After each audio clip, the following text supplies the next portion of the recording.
దీని మీద పెద్దగా చర్చించాల్సిన అవసరం లేదు. బట్ తీసుకోవడానికి గల కారణం ఏంటంటే కోర్టులు బెయిల్ ఇవ్వాలా లేదా అంతవరకే డెసిషన్ ఇది వాళ్ళ దానికే పరిమితం అవుతారు. కేసు మెరిట్స్లోకి త్వరగా పోరు. సుప్రీంకోర్టులో ఈ రాజకేశ్వర రెడ్డి తరపున హైకోర్టు బెయిల్ను తిరస్కరించిన దాన్ని సవాల్ చేస్తూ వెళ్ళినటువంటి పిటిషన్ అండి ఇది. అయితే లాస్ట్ వీక్ అంది మేము దాంట్లో జోక్యం చేసుకోము హైకోర్టు ఇచ్చినటువంటి తీర్పు మీద. అప్పుడు కూడా 730 కోట్ల రూపాయలు అంటున్నారు కాబట్టి 9 నెలలు పెద్ద ఎక్కువేం కాదు అని చెప్పేసి మాట్లాడటమే ఒక సంచలనం, అంటే వ్యాఖ్యలు చేయటం. అయినా కూడా కేసిరెడ్డి తరపు న్యాయవాది తనకు డిఫెండ్ చేసే అవకాశం ఇవ్వాలి అంటుంటే ఆయన సీనియారిటీని మేబీ దృష్టిలో పెట్టుకుని అనుకుంటా మరో అవకాశం ఇచ్చారు. అదే విచారణ జరిగింది.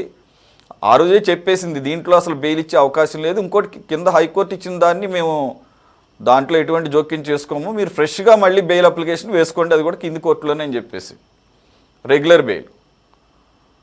అప్పుడే వాదించారట రాజకేశ్వర ఏమనగా ఉన్నాడు కదా అతని తరపు న్యాయవాది. 9 నెలలు చాలా లాంగ్ పీరియడ్, 2 A6కి A34కి A38కి ఇచ్చారు అని చెప్పేసి అంటే అప్పుడు కూడా ఒక సిగ్నల్ ఇచ్చారు, మీరు కావాలంటే వారి బెయిల్ని రద్దు చేయమని చెప్పేసి కోరండి, ఆలోచిస్తాము, నీకు ఇతనికి మాత్రం బెయిల్ ఇచ్చే అవకాశం ఏం లేదు, కేసు తీవ్రత అలా ఉంది, అతని మీద అభియోగాలన్నీ కూడా సాక్ష్యాధారాలు క్లియర్ కనపడుతున్నాయి, అయినా కూడా ఈ టైంలో మేము మెరిట్స్ జోలికి పోదలుచుకోలేదు అని. ఈరోజు అక్కడితోనే వదిలిపెట్టలేదండి, ఏకంగా ఇతని పాత్రని చేసుకుంటూ ఆర్కిటెక్టివ్ నువ్వు సూత్రధారివే కాదు ఆర్కిటెక్టివి, అంటే మొత్తం కూడా ప్లానింగ్ అంతా నీ దగ్గర నుంచే జరిగింది అనేది బిల్డప్ చేశారని చెప్పేసి వ్యాఖ్యానం. దీన్ని బట్టి సార్ బెయిలు ఇవన్నీ కాసేపు పక్కన పెడితే కోర్టులు కూడా గత 5 సంవత్సరాలు లిక్కర్ పాలసీని అడ్డం పెట్టుకొని ఈవెన్ బయట వ్యక్తులను కూడా ఈ పాలసీలో ఇన్వాల్వ్ చేసి, యాక్చువల్గా రాజకేశ్వర రెడ్డి ఐటీ సలహాదారుకి అసలు ఎక్సైజ్ పాలసీకి సంబంధం ఏంటి, అందు గురించి అని అనుకుంటే సుప్రీంకోర్టు నువ్వు మహాగణుడు లాగా ఉన్నావు, నువ్వు సూత్రధారివే కాదు ఆర్కిటెక్ట్ కూడా అన్న పదాన్ని ఉపయోగించినట్టుంది. సో ఈ కేసుని న్యాయస్థానాలు చాలా సీరియస్గా తీసుకునే అవకాశాలు, శిక్షలు పడే అవకాశాలు, త్వరలోనే ఒక లాజికల్ ఎండ్కి వచ్చే అవకాశాలు కనపడుతున్నట్టుగా భావించవచ్చు సార్. కోర్టు చేసినటువంటి దాన్ని మనం సమర్థించాలి. ఎందుకంటే మనం చాలాసార్లు చెప్తుంటాం, 100 మంది నిర్దోషులు మనం చెప్తాం, దోషులకు శిక్ష పడకపోయినా పర్లేదు కానీ ఒక నిర్దోషికి శిక్ష పడకూడదని మనం చెప్తుంటామే. దీని వెనక కసిరెడ్డి అనేవాడు మీరు అనుకున్నట్టు బయటకు కనిపించే ఒక వ్యక్తి మాత్రమే. ఈ కుంభకోణంలో ఎవరెవరు ఉన్నారు, ఎలా ఉన్నారు మనం అందరూ చాలా సార్లు చర్చించాం, పేర్లతో సహా చెప్పుకున్నాం. అందులో ఇప్పటికే జైల్లో ఉన్నారు. మొన్న ఒక పెద్ద ఆయన జైల్లో నుంచి బయటకు వచ్చాడు.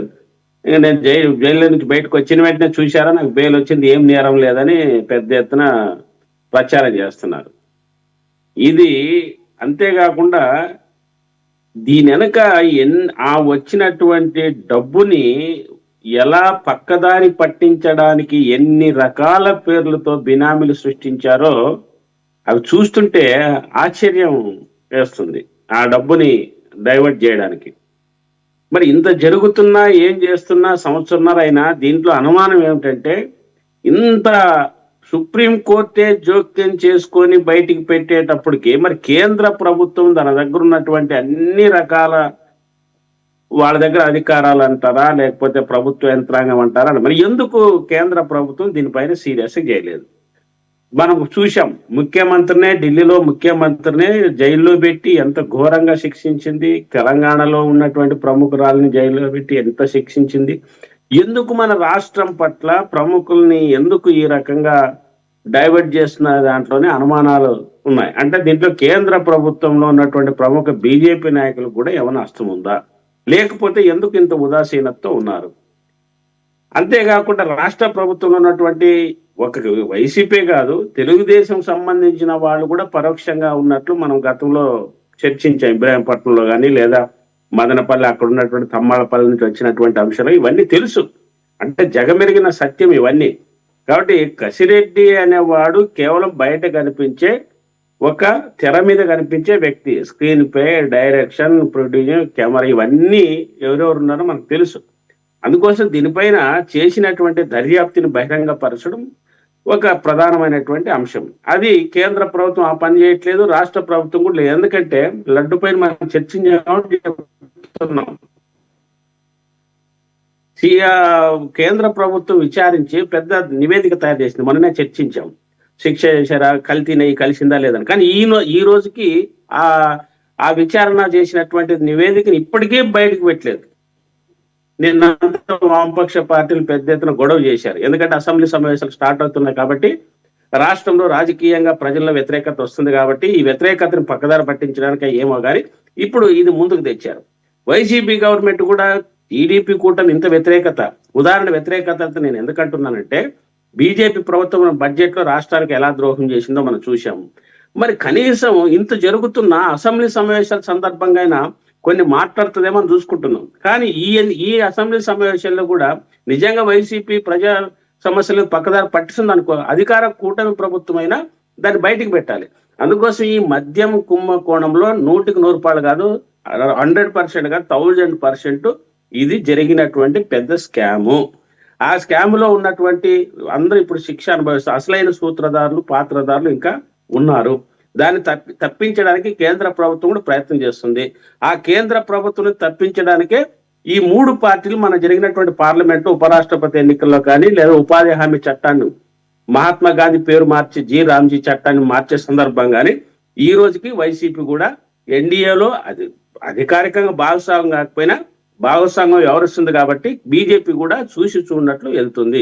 అందుకోసం దీనికి కింద నుంచి పైదాకా ఇక్కడ ఉన్నటువంటి వైసీపీ కానీ కేంద్రంలో ఉన్న బీజేపీ నాయకత్వం కానీ ఇది కలిసి ఏదో రూపంలో చేస్తున్నారు కాబట్టి ఇది చేసింది. కాబట్టే సుప్రీంకోర్టు అనివార్యంగా చేశారు. సుప్రీంకోర్టు యొక్క నిర్ణయాన్ని మనం కూడా స్వాగతించాలి.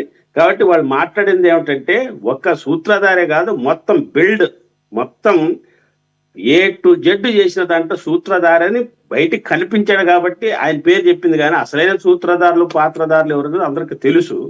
కాబట్టి ఇప్పటికైనా సుప్రీంకోర్టే స్పందించింది. కానీ కేంద్ర ప్రభుత్వం ఇప్పటికీ దానిపైన సీరియస్గా తీసుకోవట్లేదు. ఇది బీజేపీ యొక్క అసమర్థత, చేతగనతనం, స్వార్థ రాజకీయాల కోసం చేస్తున్నటువంటి అంశం.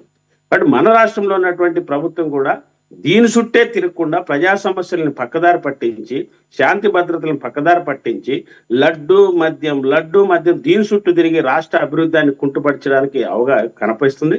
అందుకోసమే మేమేం డిమాండ్ చేస్తున్నామంటే, వీళ్ళు ఎవరున్నా కెసిరెడ్డా, పసిరెడ్డా, ఏ రెడ్డే కాదు, దీంట్లో ఉన్నటువంటి అందరూ ప్రముఖులు ఉన్నారు. కానీ ప్రముఖులు మాత్రం బయట ఉన్నారు. ఈరోజు ఇలాంటి అనామకుడు ఒకరిని వాడిని పట్టుకొని వేలాడుతున్నారు.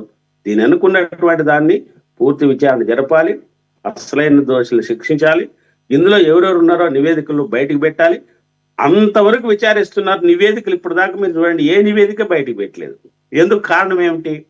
మొన్న సిబిఐ నివేదిక లడ్డు పైన ఎందుకు బయటకు పెట్టలేదు?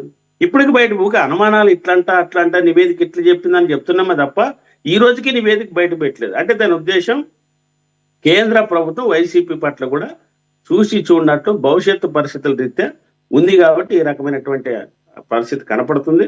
నేను అసెంబ్లీ సమావేశాల్లో జరిగిన సందర్భంగా అయినా ప్రభుత్వ ప్రజా వ్యతిరేక విధానాల మీద, ఇప్పుడు గవర్నర్ ప్రసంగం మీద ఏం మాట్లాడతారో చూడాలి. అప్పుడైనా వైసీపీ ప్రభుత్వం ఈ విధానాలపైన చేయాలి. కానీ ఒకేసారి శాంతి భద్రతలు కాపాడండి, ప్రతిపక్ష హోదా ఇవ్వండి అని రావడం అనేది ప్రజలు హర్షించరు. అందుకోసమే ఈ కెసిరెడ్డి చేసి